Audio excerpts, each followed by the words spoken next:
Good morning students. ఈరోజు మనం second B Com students income tax క్లాస్ని డిస్కస్ చేస్తున్నాం. ఈ ఇన్కమ్ ట్యాక్స్ అనే దాన్ని ఆదాయ పన్ను అని చెప్తారని మనం ప్రీవియస్ క్లాస్లో చెప్పుకున్నాం. ఈ ఆదాయ పన్ను అనేటువంటిది మనకు ఉన్నటువంటి ముఖ్యమైన సబ్జెక్ట్గా ప్రీవియస్ క్లాస్లో చెప్పాం. ఆదాయ పన్ను అంటే ఏంటంటే ప్రతి వ్యక్తికి ఏదైనా ఒక ఇన్కమ్ సోర్స్ ద్వారా వచ్చినటువంటి ఇన్కమ్ ఏదైతే ఉందో దాని మీద పే చేసే మొత్తాన్నే ఇన్కమ్ ట్యాక్స్ అంటారు అని చెప్పి మనం చెప్పుకున్నాం.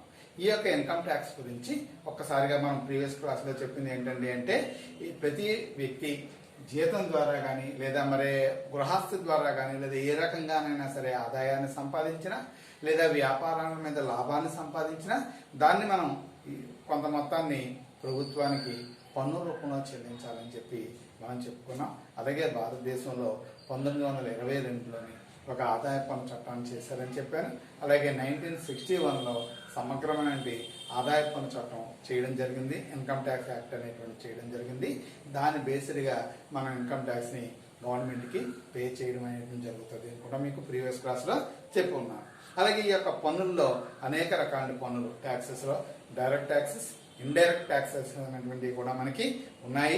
ఈ యొక్క డైరెక్ట్ ట్యాక్సెస్ ఏంటి, ఇండైరెక్ట్ ట్యాక్సెస్ ఏంటి, వాటిని ఎవరు చెల్లించాలి, ఎవరికి చెల్లించాలి అనే విషయాలు కూడా మనం ప్రీవియస్ క్లాసుల్లో డిస్కస్ చేసాం. ఎందువల్ల అంటే ఒకసారి క్లాస్ కంటిన్యూటీ ఉంటే కానీ మీకు అర్థం కాదనే ఉద్దేశంతో మనం చెప్పుకుంటున్నాం. అయితే ఈ డైరెక్ట్ ట్యాక్సెస్, ఇండైరెక్ట్ ట్యాక్సెస్ గురించి మనం చెప్పుకున్న తర్వాత మీకు వ్యక్తి అంటే ఎవరు, అంటే ఇండివిజువల్ అంటే ఎవరు, అలాగే అంటే పర్సన్ అంటే అది ఒక సోల్ ట్రేడర్ కావచ్చు, ఒక పార్ట్నర్షిప్ ఫార్మ్ కావచ్చు, లేదా ఒక కంపెనీ కావచ్చు అని చెప్పుకున్నాం కదా. అలానే ఒక అసెస్సీ అంటే ఎవడండి అంటే ఎవడైతే ఇన్కమ్ ట్యాక్స్ డిపార్ట్మెంట్తో రిలేషన్ కలిగి ఉన్నాడో, ఎవడైతే ట్రాన్సాక్షన్స్ని ఇన్కమ్ ట్యాక్స్ డిపార్ట్మెంట్ తోటి చేస్తూ ఉన్నాడో అటువంటి వ్యక్తిని అసెస్సీ అని అంటారని ప్రీవియస్ క్లాసుల్లో మనం చెప్పుకోవడం అనేది జరిగింది. నెక్స్ట్ క్లాస్గా ఈ క్లాసులో మనం ఏం చెప్పబోతున్నామండి అంటే నిర్ణీతమైన వనరుల గురించి చెప్పబోతున్నాము. అంటే సోర్సెస్. ఏ సోర్సెస్ అంటే ఇన్కమ్ సోర్సెస్, అంటే ఆదాయపు వనరుల గురించి. ఇన్కమ్ సోర్సెస్, ఆదాయపు వనరుల గురించి మనం డిస్కస్ చేయడం అనేటువంటిది ఈ క్లాసులో జరుగుతుంది. ఓకేనా అండి. అయితే ఇక్కడ మనకి ఇన్కమ్ అంటే ఏంటి, ఆదాయము అంటే ఏంటి. ఆదాయము అంటే నిర్ణీత సమయంలో నిర్ణీతమైన వనరుల ద్వారా వచ్చినటువంటి మొత్తం. ఆదాయం అంటే ఏమని చెప్పచ్చండి, నిర్ణీతమైన సమయంలో నిర్ణీతమైన వనరుల ద్వారా వచ్చినటువంటి మొత్తము. A particular income received from a particular source is called income. ఓకేనండి. పర్టిక్యులర్ పీరియడ్ అండి, particular amount. A particular amount received in a particular period is called income, ఆదాయము అని చెప్పి మనం చెప్తున్నాం. అయితే ఈ యొక్క what are the sources, income sources అంటే ఆదాయం వచ్చేటువంటి సోర్సెస్ ఏమున్నాయి అసెస్సీకి, అంటే ఒక వ్యక్తికి, ఒక ఇండివిజువల్కి, ఒక కంపెనీకి ఎటువంటి ఆదాయాలు వచ్చేటువంటి అవకాశాలు ఉన్నాయో ఇక్కడ మనం వివరంగా చూద్దాం.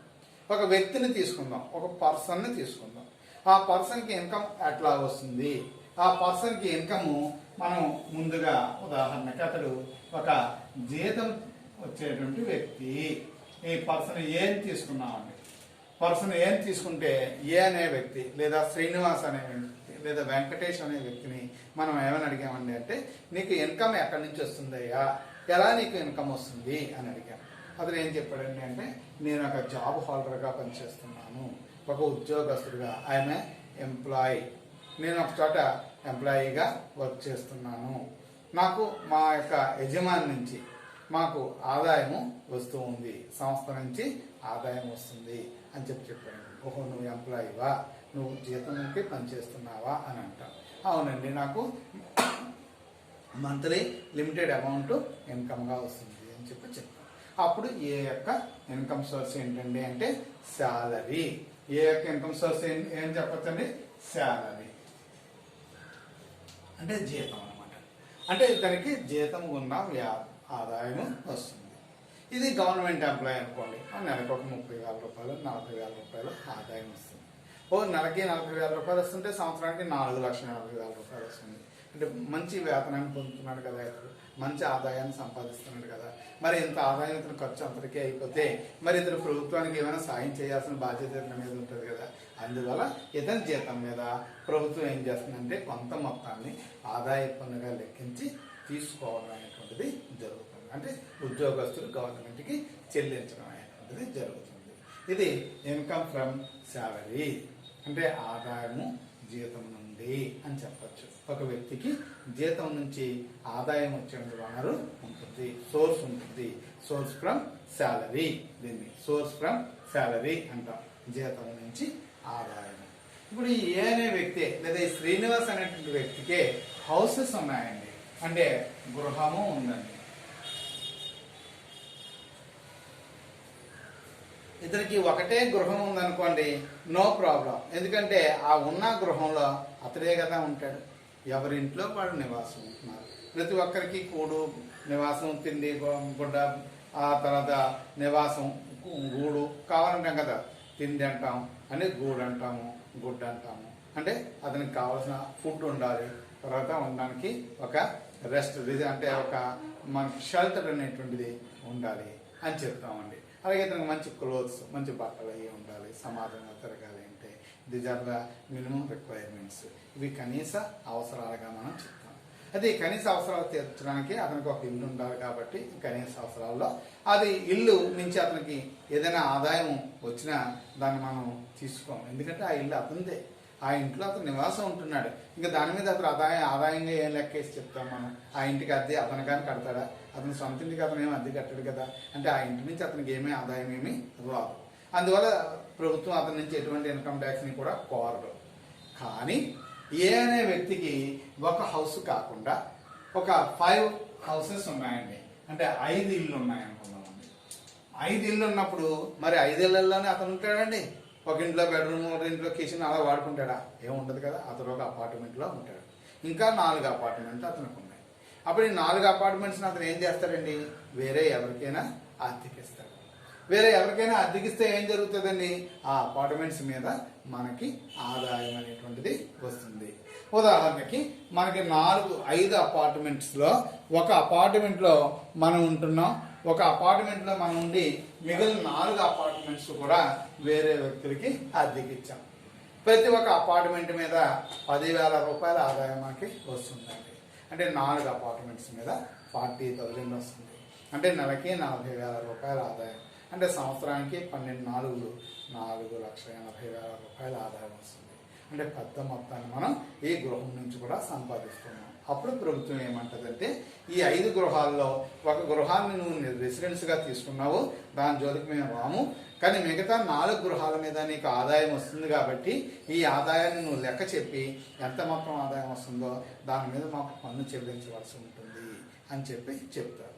అప్పుడు మనం ఈ గృహం మీద కూడా ట్యాక్స్ని గవర్నమెంటే కట్టాలి. అంటే ట్యాక్స్ ఫ్రమ్ హౌస్ ప్రాపర్టీ అంటామండి. గృహాస్తి నుంచి ఆదాయము, గృహము నుంచి ఆదాయము. ఇలాంటి ఇల్లు మనకి 10-12 ఇళ్ళు ఉన్నాయనుకోండి, వాటి మీద మనం లక్షలాది రూపాయల ఆదాయాన్ని సంపాదించవచ్చు. అప్పుడు ఈ లక్షలాది రూపాయల ఆదాయం మీద కూడా మనం ప్రభుత్వానికి ఏం చేయాలండి అంటే ఇన్కమ్ ట్యాక్స్ కట్టవలసిన అవసరం ఉంటుంది. ఇది ఒక ఆదాయపు వనరు, అంటే ఇన్కమ్ సోర్స్. తర్వాత ఇదే ఏ అనుకుందాం, ఒకవేళ అందరికీ అన్నీ ఉండాలని లేవు. ఒకవేళ మనం ఒకవేళ జీతకాలం అనుకోండి, జీతం మీద ఇన్కమ్ ట్యాక్స్ కడతాం, ఇంక వీటి మీద కట్టక్కర్లా.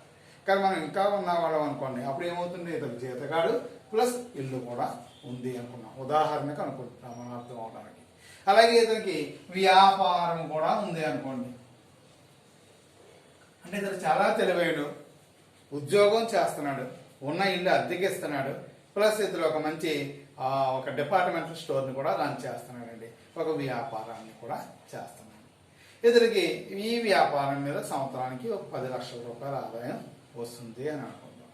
అప్పుడు ప్రభుత్వం ఏమంటుందండి అంటే నీకు పెద్ద మొత్తంలో ఆదాయం వ్యాపారం నుంచి వస్తుంది కాబట్టి నీవు ఈ వ్యాపార ఆదాయం మీద కూడా ప్రభుత్వానికి పన్ను కట్టవలసి ఉంటుంది అని చెప్తుంది. అంటే ఈ రెండింగ్లో మనకి బిజినెస్ మీద ఎంత అయితే ప్రాఫిట్ వచ్చిందో లెక్క చూసుకొని అంత ప్రాఫిట్ మీద కూడా మనం వేతనాన్ని చెల్లించవలసి, అంటే ట్యాక్స్ని చెల్లించవలసి ఉంటుంది. ఈ వచ్చిన వ్యాపార ఆదాయం మీద ప్రభుత్వానికి ట్యాక్స్ పే చేస్తాం. ఇది ట్యాక్స్ ఫ్రమ్ బిజినెస్ అంటాం. వ్యాపారం నుంచి ఆదాయము అని చెప్పి. అయితే ఈ వ్యాపారం లాంటిదే మరొకటి వృత్తి. వృత్తి అంటే ప్రొఫెషన్. వృత్తి అంటే తెలుసు కదా మీకు, ప్రొఫెషన్. ప్రొఫెషన్ అంటే ఎగ్జాంపుల్ డాక్టరు, లాయరు, ఇంజనీరు, ఇటువంటి వారు. డాక్టర్స్ ఉన్నారనుకోండి, వారు వేరేగా ఒక హాస్పిటల్ పెట్టుకుంటారు. ఎవరైనా అనారోగ్యం వచ్చి వచ్చినట్టయితే కన్సల్టెన్సీ ఫీజు కింద కొంత మొత్తాన్ని తీసుకుంటారు. వారికి వైద్య సేవ అందిస్తారు. అందు నిమిత్తం ఫీజు కూడా వారు తీసుకుంటారు. వారికి ఏ ఆపరేషన్ అయినా చేసినట్టయితే వేల రూపాయల ఆదాయాన్ని వారు ఫీజుగా తీసుకుంటారు. ఇలా అతనికి సంవత్సరం మొత్తం మీద ఆ డాక్టర్కి ఏదో ఒక 20 లక్షలు 25 లక్షలు ఆదాయం వస్తుంది అనుకోండి.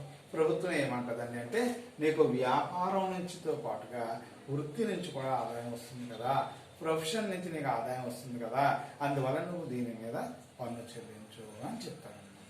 అంటే ఉద్యోగం చేస్తూ వృత్తి చేస్తున్నాడని కాదు మన ఉద్దేశం. ఎగ్జాంపుల్ మీకు అర్థం అవ్వడానికి చెప్తున్నాను అనమాట. ఒక వ్యక్తి డాక్టర్గా పనిచేస్తున్నాడు, అతను ఆదాయం మీద పన్ను చెల్లించాలి. లేదా ఒక వ్యక్తి ఒక చార్టెడ్ అకౌంటెంట్గా పనిచేస్తున్నాడు, అతని వృత్తి మీద అతను వచ్చే ఆదాయం మీద కొంత మొత్తం ట్యాక్స్ చెల్లించవలసి ఉంటుంది. ఇది సోర్స్ ఫ్రమ్ ప్రొఫెషన్, వృత్తి నుంచి ఆదాయం. 1, 2, 3. 4వది మూలధన ఆదాయం.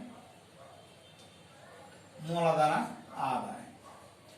మూలధన ఆదాయం అంటే ఏంటి? మూలధన ఆదాయం అంటే ఏంటండి అంటే ఇన్కమ్ ఫ్రమ్ క్యాపిటల్స్, అంటే పెట్టుబడుల మీద వచ్చేటువంటి ఆదాయం. అంటే ఇది ఏంటంటే మనం ఏ కష్టపడక్కర్లేదు. ఒకవేళ ఉద్యోగానికి వెళ్తే ఆడు చెప్పిన పని చేయాలి, పనిలోకి వెళ్తే యజమాని చెప్పిన పని చేయాలి.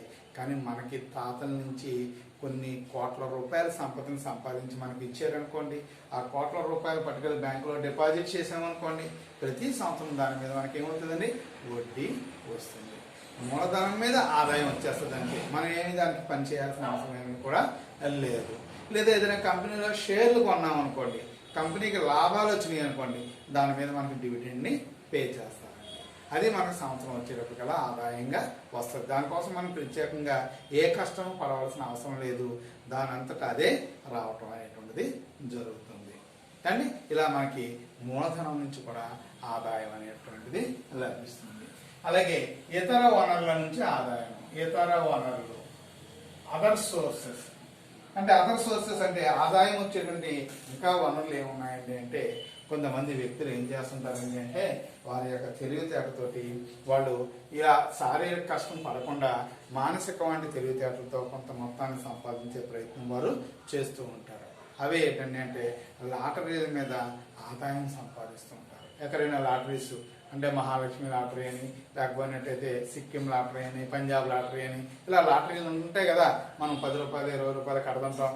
లక్కీగా అందులో 50,000 1,00,000 రూపాయలు కూడా మనకి ఆ యొక్క ప్రైజులు రావడం అనేటువంటిది జరుగుతూ ఉంటుంది. ఇలా కొంతమంది అదృష్టవంతులకి ఈ యొక్క లాటరీల మీద కూడా మంచి ఆదాయం రావడం అనేటువంటిది జరుగుతుంది. అలాగే కొంతమంది గుర్రపు పందాలు ఆడుతూ ఉంటారండి, రేస్. ఈ రేసుల్లో ఏం చేస్తుంటారండి అంటే, 1,00,000 రూపాయలు ఏదైనా గుర్రం మీద కాసినట్టయితే జాక్ పాట్ తగిలింది అనుకోండి, మొత్తం పెద్ద మొత్తంలో మనం పెట్టిన దానికి 10 times 5 times ఎక్సెస్గా మనకి ప్రైజ్ మనీని ఇస్తారు. ఈ రకంగా కూడా మనకు కొంత ఆదాయం అనేటువంటిది వస్తుంది. ఇటువంటిది ఇన్కమ్ ఫ్రమ్ అదర్ సోర్సెస్, ఇతరత్ర వచ్చేటువంటి ఏం చెప్పచ్చు అంటే యాదృచ్ఛిక ఆదాయాలు లాంటి వాటిని మనం చెప్పచ్చు. వాటి నుంచి కూడా మనకి ఆదాయం వస్తుంది. మొత్తం ఈ 5 రకాల ఆదాయాలు మనకి కనిపిస్తున్నాయండి. ఏంటంటే అది 1 జీతం నుంచి ఆదాయము, 2 గృహస్థి నుంచి ఆదాయము, 3వది వ్యాపారము లేదా వృత్తి నుంచి ఆదాయము, 4వది మూలధన ఆదాయము, 5వది ఇతర వనరుల నుంచి ఆదాయము. ఒక రకంగా చెప్పాలి అంటే ఇన్కమ్ ట్యాక్స్ లో మనకు ఉన్నటువంటి సిలబస్ ఇదే. ఈ సంవత్సరం ఇన్కమ్ ట్యాక్స్ లో మనం యూనిట్కి ఒక్కొక్క దాన్ని పరిశీలించి చూస్తూ ఉంటాం అన్నమాట. మన టోటల్ సిలబస్ అంతా ఈ యొక్క టోటల్ ఇన్కమ్ మీదే, మొత్తం ఆదాయం మీదే ఉండడం అనేటువంటిది జరుగుతుంది. అంటే సోర్సెస్, ఇన్కమ్ ఫ్రమ్ సోర్సెస్ అని చెప్పని చూసారా, వాటి గురించి మనం ఒక్కొక్క యూనిట్లోని కూడా చర్చించి దీనికి సంబంధించిన సమ్స్ చేయబోతున్నాం మనం. అంటే అతి కొద్ది క్లాసుల్లో మనం సమ్స్లోకి వెళ్తాం. కానీ ఇక్కడ సమ్స్కి వెళ్ళాలి అంటే మన అకౌంటెన్సీ లాగా వెంటనే మొదలు పెట్టేసి వెంటనే చెప్పడానికి ఇదేమీ అర్థం కాదు. ఇందులో కొన్ని రకాలేంటి క్లాజెస్, కొన్ని కండిషన్స్, ఏమండి రూల్స్, ఇటువంటివన్నీ కూడా మనం బాగా అర్థం చేసుకున్న తర్వాత మాత్రమే మనం లెక్కల్లోకి వెళ్ళవలసి ఉంటుంది. లేకపోయినట్టయితే నేను సమ్ చెప్పినప్పటికీ కూడా మీరు ఫాలో అవ్వలేరు అనమాట అండి. ఈ అన్ని పాయింట్ల మీద మీకు గ్రిప్ ఉంటే అప్పుడు మీరు నాతో పాటు త్వరగా లెక్కలు చేయడానికి అవకాశం అనేది మనకి ఉంటుంది. ఒక వ్యక్తికి వచ్చే ఆదాయం అంటే ఏం చెప్పానండి? Income from A particular source అని ఇన్ ఏ పర్టికులర్ పీరియడ్. ఒక నిర్ణీతమైన మొత్తంలో నిర్ణీతమైన సాధనం ద్వారా వచ్చేదే ఆదాయం. ఇటువంటి ఆదాయాలు ఎన్ని రకాల అవకాశాలు ఉన్నాయండి? ఇదిగో 5 రకాల అవకాశాలు మనకి ఉన్నాయి. ఏంటి 5 రకాలు? వరుసగా చెప్పాను చూడండి. జీతం నుంచి ఆదాయం రావచ్చు. మనం కనుక ఉద్యోగస్తులుగా చేస్తుంటే పెద్ద మొత్తంలో మనకి కనుక జీతాలు వస్తున్నట్టయితే ఆ జీతం నుంచి మనం ఆదాయ పన్నుని చెల్లించవలసి ఉంటుంది. రెండవది గృహస్థి నుంచి ఆదాయము. మనకి ఇల్లు కనుక ఉన్నట్టయితే ఆ ఇళ్ళని కనుక మనం అద్దెకి ఇచ్చినట్టయితే ఆ ఇచ్చిన ఇళ్ళ మీద మనకి ఆదాయం అనేటువంటిది వస్తుంది. వాటి మీద మనం ట్యాక్స్ కట్టాలి. House property, tax from house property. అట్లానే వ్యాపారం నుంచి ఆదాయం అండి, అంటే ఇన్కమ్ ఫ్రమ్ బిజినెస్. అలాగే వృత్తి నుంచి ఆదాయం ఉంది, ఇన్కమ్ ఫ్రమ్ ప్రొఫెషన్. అలాగే ఇన్కమ్ ఫ్రమ్ క్యాపిటల్ గెయిన్స్, అలాగే ఇన్కమ్ ఫ్రమ్ అదర్ సోర్సెస్. ఇలా ఈ 5 రకాల ఆదాయాలు మనకి లభ్యమవుతూ ఉండడం అనేటువంటిది జరుగుతుంది. అంటే ఇన్కమ్ ట్యాక్స్ లో మనం చూసినట్టయితే ఇవి ఇతర అన్ని రకాల వనరుల ద్వారా మనకు వచ్చేటువంటి ఆదాయంగా మనం చెప్పుకోవచ్చు. నెక్స్ట్ ఇందులో మనం తెలుసుకోవాల్సినటువంటి మరొక పదము ఏంటి అనేది చూద్దాం. నెక్స్ట్ మనం తెలుసుకోవాల్సిన పదం ఏంటంటే ఆదాయం, ఇన్కమ్. ఇన్కమ్ అంటే నిర్ణీత వనరుల ద్వారా నిర్ణీత కాలంలో వచ్చేదే ఆదాయము. Income means received income from A particular source in particular period. ఒక నిర్ణీతమైన మొత్తంలో నిర్ణీతమైనటువంటి దాని ద్వారా వచ్చేదే మొత్తము, నిర్ణీత మొత్తం వచ్చేదే ఆదాయంగా మనం చెప్పాము. నెక్స్ట్ వర్డ్ ఏంటంటే అంటే మొత్తం ఆదాయము, టోటల్ ఇన్కమ్. టోటల్ ఇన్కమ్ అంటే ఏంటి? టోటల్ ఇన్కమ్ అంటే ఇందాక మనం చెప్పాం కదా 5 సోర్సెస్: జీతము, గృహాస్తి, వృత్తి వ్యాపారము, మూలధన వనరులు, ఇతర వనరులు. Salary, income from salary, income from house property, income from business are profession, income from capital and income from other sources. Total amount is called total income.